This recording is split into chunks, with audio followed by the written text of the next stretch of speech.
एक थे राजा महेंद्र। उनका राजकुमार शांतनु सारी प्रजा की आंखों का तारा था और राजा का लाडला एक अजीब बीमारी से पीड़ित था। हर चीज में कमी निकालने की बीमारी। आज भी दरबार लगा था और राजकुमार अपना विशेष ज्ञान बांटने में व्यस्त थे। पुत्र शांतनु, देखो हमारे राज्य की ये नई पक्की सड़क कितनी चिकनी और चमकदार है। अब प्रजा को कभी कीचड़ में नहीं फंसना पड़ेगा। पिताजी, यही तो भयंकर भूल है, इतनी चमकदार सड़क। अब कोई भी बूढ़ा या बच्चा फिसलकर सिर फोड़ लेगा। सड़क चमकदार नहीं, अपितु रूखी होनी चाहिए थी।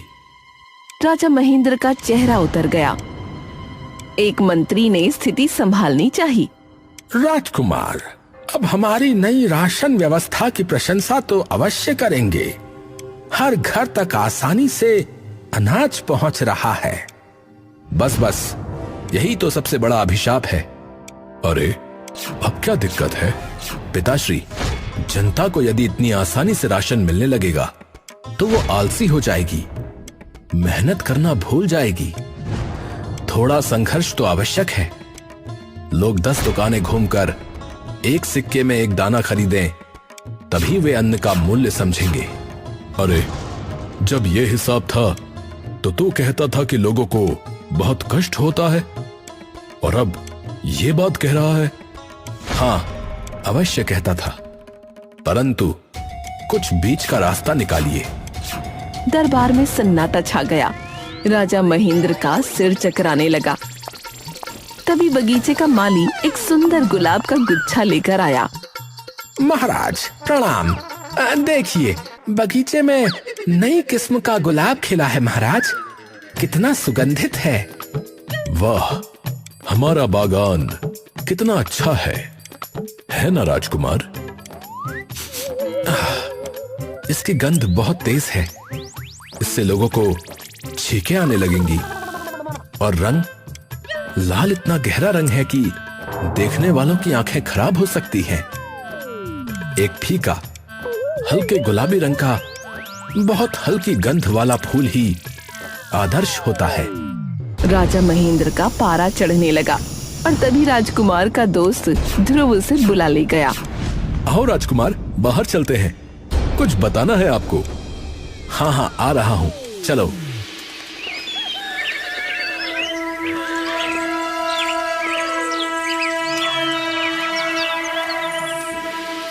राजा महेंद्र शांतनु की इस कमी निकासी की बीमारी से इतने तंग आ चुके थे कि उनका दिमागी संतुलन डगमगाने लगा। उन्होंने एकांत में अपने चतुर सलाहकार को बुलाया। हे राम, इस लड़के का मैं क्या करूं? अगर इसका इलाज नहीं हुआ तो मैं अवश्य पागल हो जाऊंगा। कोई उपाय बताओ, नहीं तो मैं सिंहासन को ही अपने सिर पर उठा लूंगा। महाराज, एक उपाय है, एक अंतिम उपाय। बोलो, शीघ्र बोलो। महाराज, राजकुमार को अंधेर नगरी भेज दीजिए। क्या?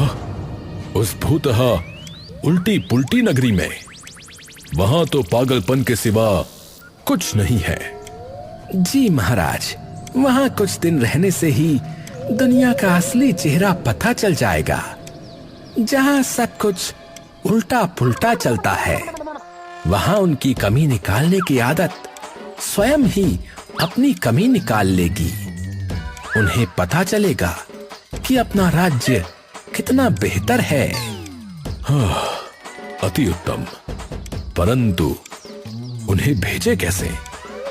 वो 10 सवाल पूछेगा। महाराज, गुप्तचर बनाकर भेज दीजिए। कह दीजिए कि एक गोपनीय राजकीय कार्य है और किसी पर भरोसा नहीं कर सकते। हाँ, अति उत्तम, यही सही रहेगा। राजा का चेहरा चमक उठा।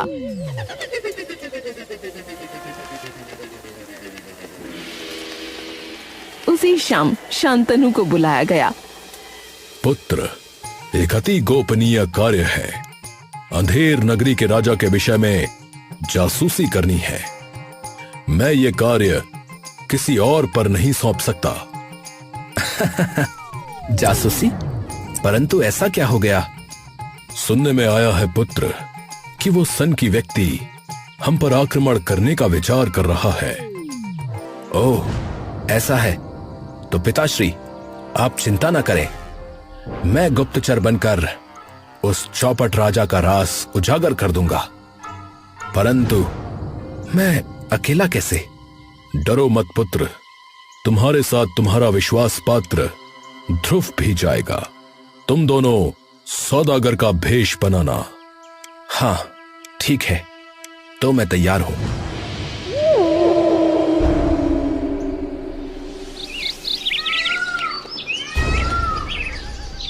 अगली सुबह दो नए सौदागर शांतनु और ध्रुव अंधेर नगरी की ओर चल पड़े। कई दिनों की यात्रा के बाद वे उस विचित्र नगरी के विशाल थोड़े टेढ़े मेढ़े दरवाजे पर पहुंचे। वहां एक दरबान खड़ा था। अरे भाई रुको भाई, प्रवेश शुल्क आधा आम। आधा आम? अरे वाह, इतना सस्ता। हमारे पास तो पूरे आम है। लो भाई, एक आम, इसे आधा कर लो। अबे पगले, अबे यहाँ आधा आम नाम का एक सिक्का होता है। तुम लोग कहाँ से आए हो? सिक्का? हाँ, अब बताओ क्या दोगे, नहीं तो पीछे मुड़ जाओ। भैया, हमारे पास तो अपने राज्य के ही सिक्के हैं। लो भैया, ये लो हमारे राज्य का सिक्का। नहीं नहीं, यहाँ वाला सिक्का दो, आधा आम। अबे तू पागल है क्या? जब दूसरे राज्य से आए हैं तो हमारे पास यहाँ का सिक्का कैसे हो सकता है? अच्छा हाँ हाँ ये तो मैंने सोचा ही नहीं। अरे अजीब पागल दरबान है। लो अब ये पकड़ो सिक्का और हमें जाने दो।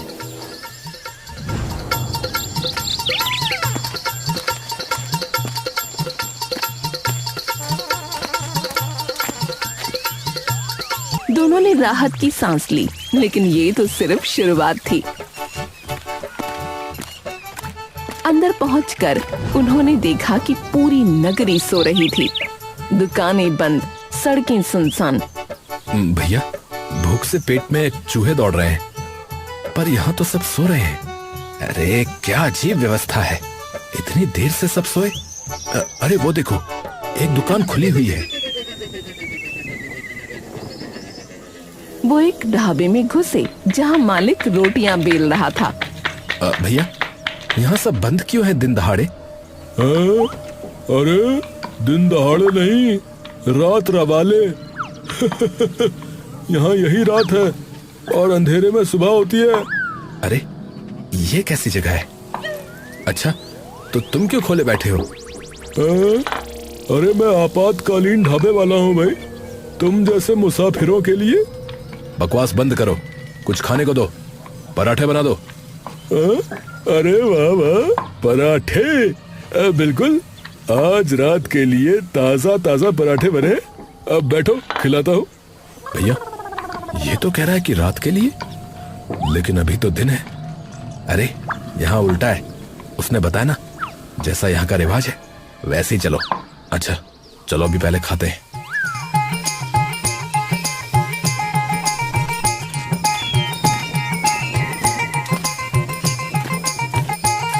पेट भरकर अब उन्हें ठहरने की जगह चाहिए थी।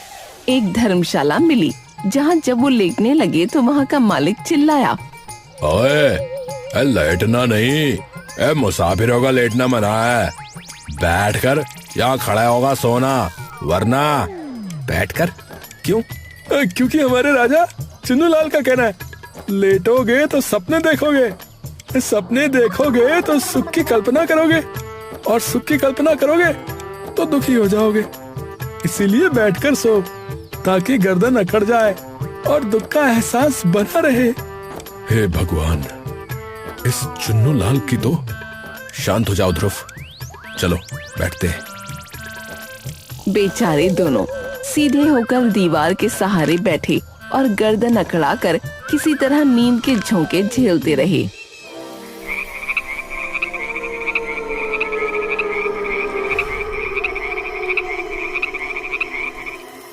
जब उनकी आंख खुली तो बाहर अंधेरा छाया हुआ था। यानी अंधेर नगरी का दिन शुरू हो चुका था। बाजार चहल पहल से भरा हुआ था। दोनों हैरान परेशान होकर बाहर निकले।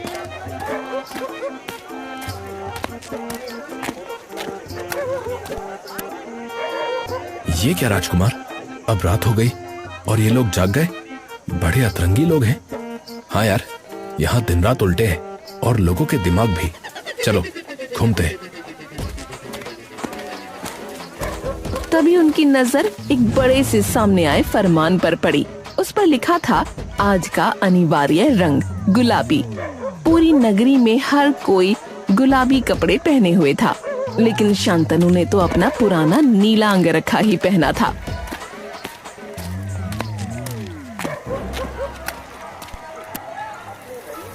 भैया देखो, सब गुलाबी हैं। संयोग से मैं भी गुलाबी पहने हूँ, तो पहने रहने दो। अरे तो मुझे क्या, याद रखो हमें चुन्नू लाल के मंसूबे पता लगाने हैं। एक तो कैसा नाम है इसका, चुन्नू लाल। मेरी तो हंसी छूट जाती है नाम सोचकर।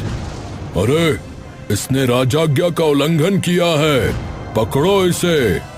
अरे अरे मुझे क्यों पकड़ रहे हो? क्या हुआ? छोड़ो। अरे जुर्म तो बताओ। कपड़ों का रंग जुर्म है। आज महाराज ने गुलाबी पहना है तो सबको गुलाबी पहनना है, समझे? क्या क्या? सिपाहियों ने शांतनु को इस तरह पकड़ा जैसे उसने कोई हत्या कर दी हो।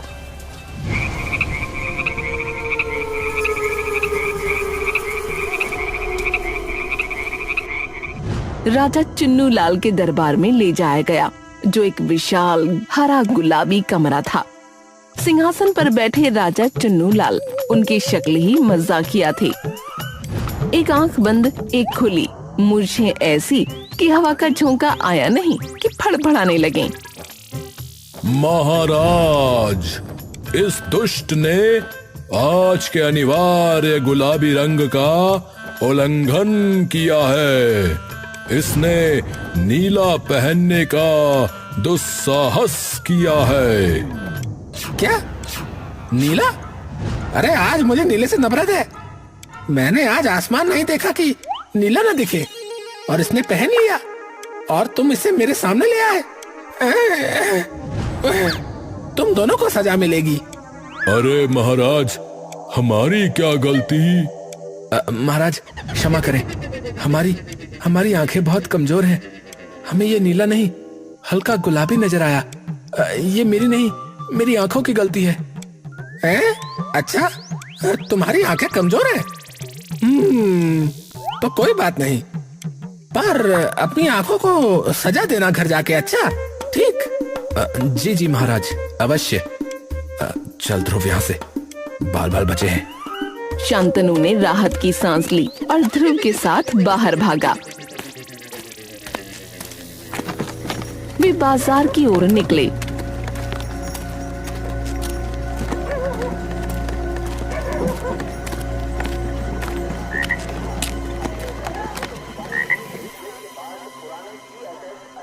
भैया, आलू के क्या भाव हैं?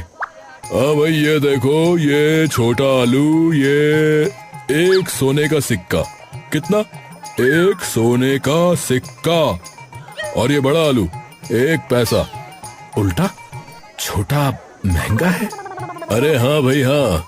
अरे छोटी चीज में इतना सारा छिलका निकालने का श्रम भी तो नहीं लगता, इसीलिए महंगा है। और ये बैंगन, ये राजा जी को पसंद है, इसलिए सोने के भाव।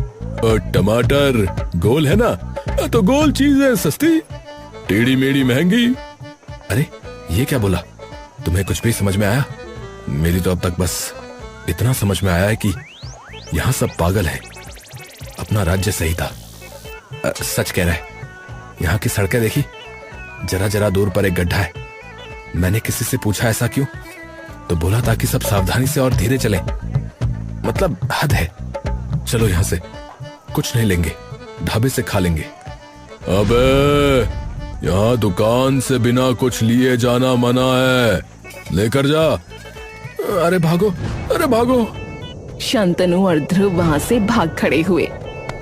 भागते भागते ध्रुव एक सुंदर सी लड़की से टकरा गया। ओह, अरे माफ करना। कोई बात नहीं जी, आप तो बड़े प्यारे हैं। मैं बसंती हूँ। मैं ध्रुव।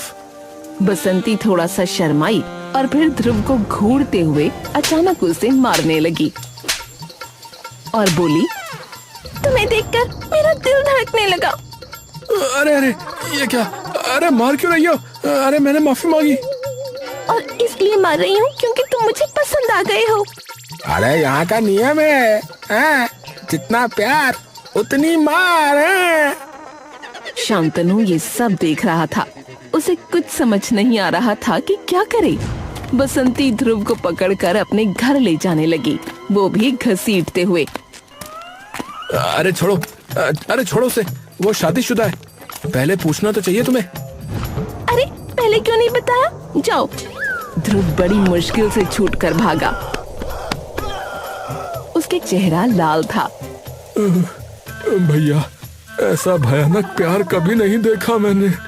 अरे इतना मारा कि जान निकालने के कगार पर आ गई। कोई बात नहीं मेरे भाई, अब चल थोड़ा राजा के बारे में पता करते हैं। जो काम करने आए हैं उसके सिवा सब हो रहा है यहाँ पर बस।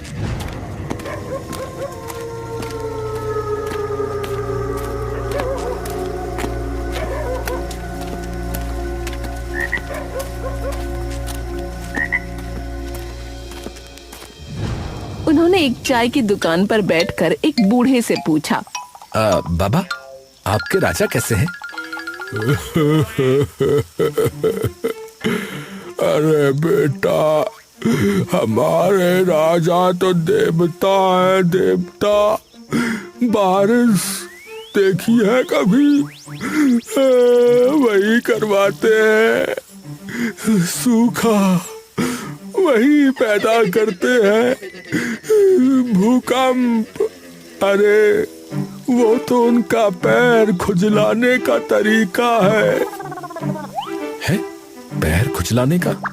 हाँ, और जो लोग यहाँ मरते हैं वे सीधे उनके बनाए हुए स्वर्ग में जाते हैं। स्वर्ग कहाँ है वो? राजमहल के पीछे वाली कचहरी में। हाँ, वहाँ जीवन मृत्यु का हिसाब किताब होता है। हमारे राजा जी का कहना है, जैसा रंग वैसा संग, जैसा संग वैसा कर्म, और वैसा ही स्वर्ग। शांतनु और ध्रुव एक दूसरे को हैरानी से देखने लगे। यहाँ के लोग न केवल राजा को देवता मानते थे, बल्कि उसकी हर मूर्खता को पत्थर की लकीर मानते थे। भैया, यहाँ के लोग तो पूरे के पूरे पागल है, बिल्कुल पागल है। और सबसे बड़ा पागल है उनका राजा। पर इतना पागल राजा हमारे राज्य पर हमला करने का कैसे सोच सकता है? अरे हाँ, कहीं पिताजी को गलत फहमी तो नहीं हुई? एक काम करते हैं, वापस चलते हैं। पिताजी से कहेंगे कि कोई हमला नहीं होगा, बेफिक्र रहो। हाँ चलो चलो, मैं पिटकर वैसे ही थक चुका हूँ। शांतनु और ध्रुव निराश होकर नगरी से भागने लगे।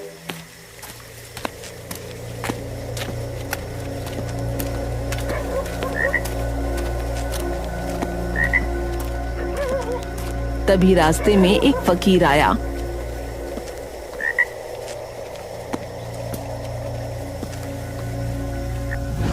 बेटा, कुछ देते जाओ, आधा आम या कुछ खाने पीने को। भगवान तुम्हें खुश रखे। हाँ बाबा, ये लो। तुम्हारा भाग्य अच्छा हो। फकीर की बातें सुनकर शांतनु को लगा, आखिरकार कोई समझदार इंसान तो मिला। उसने पूछा, बाबा, यहाँ सब कुछ इतना उल्टा क्यों है? बेटा, यहाँ सब अंधेर ही अंधेर है। रोशनी नाम की कोई वस्तु नहीं। सच कहा बाबा, यहाँ तो राजा ही चौपट है। क्या तुमने हमारे देवता जैसे राजा को चौपट कहा?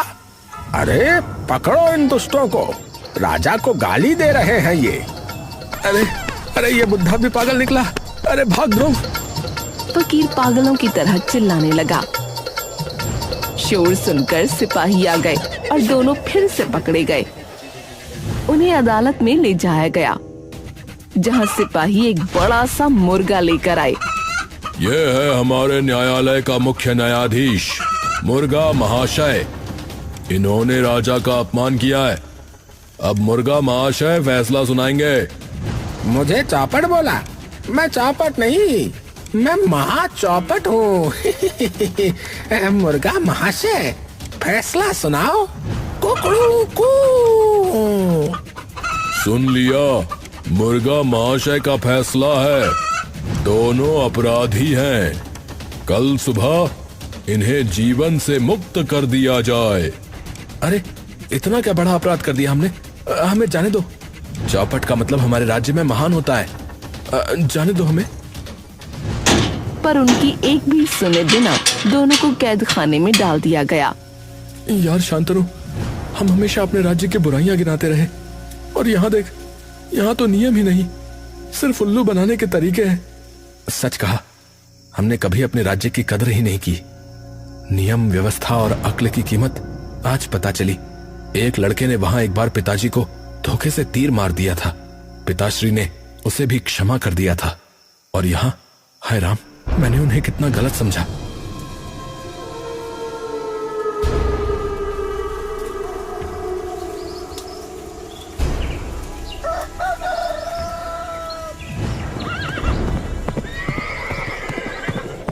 अगली सुबह यानी अंधेरी रात में चुन्नू लाल पागलों की तरह हंस रहा था। वो दोनों उम्मीद छोड़ चुके थे। तभी अचानक घोड़ों की टापों और तलवारों की आवाज आई।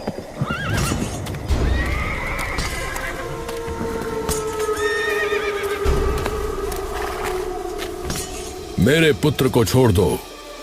राजा चुन्नू लाल ने सोचा कोई आक्रमण करने लगा है। वो अकेला भागता हुआ आया और एक डंडे से राजा महेंद्र को मारने लगा। अरे दुश्मन, तुझे मेरे सामने आने की हिम्मत हुई? यहाँ अगर कोई आक्रमण करे तो सबसे आगे राजा आता है। सेना तो बस पीछे नाचती है। ये ले, ये ले। अबे चुन्नू, रुक जा, वरना अभी मरेगा मेरे हाथों से। नहीं रुकूंगा। ये ले, ये ले। राजा महेंद्र ने उसे पकड़ लिया और गुद्दी से दबोच लिया। रुक जा पिद्दी से, अब तेरा राज्य मेरा हुआ। अच्छा, ऐसी बात है। तो फिर तो मैं अब आपकी प्रजा हुआ ना? तो फिर मुझे छोड़ दीजिए महाराज। जैसा स्वामी वैसा दास। पूरी अंधेर नगरी की प्रजा ये सब देख रही थी। उनकी आंखें खुलने लगीं। सचमुच लड़के ने गलत नहीं कहा था। ये तो सचमुच चौपट राजा है रे। राजा महेंद्र ने चुन्नू लाल को छोड़ दिया और शांतनु और ध्रुव को लेकर अपने राज्य लौटने लगे।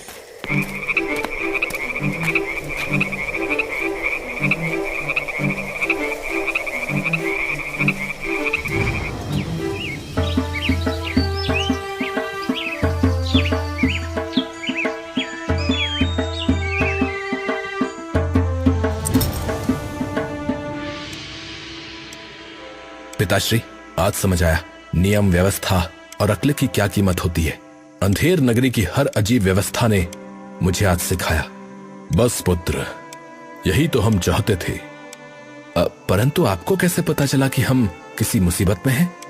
मैंने तुम्हारे इस मित्र को यहाँ मस्ती करने थोड़ी भेजा था। ये मुझे पल पल का समाचार भेजता रहता था।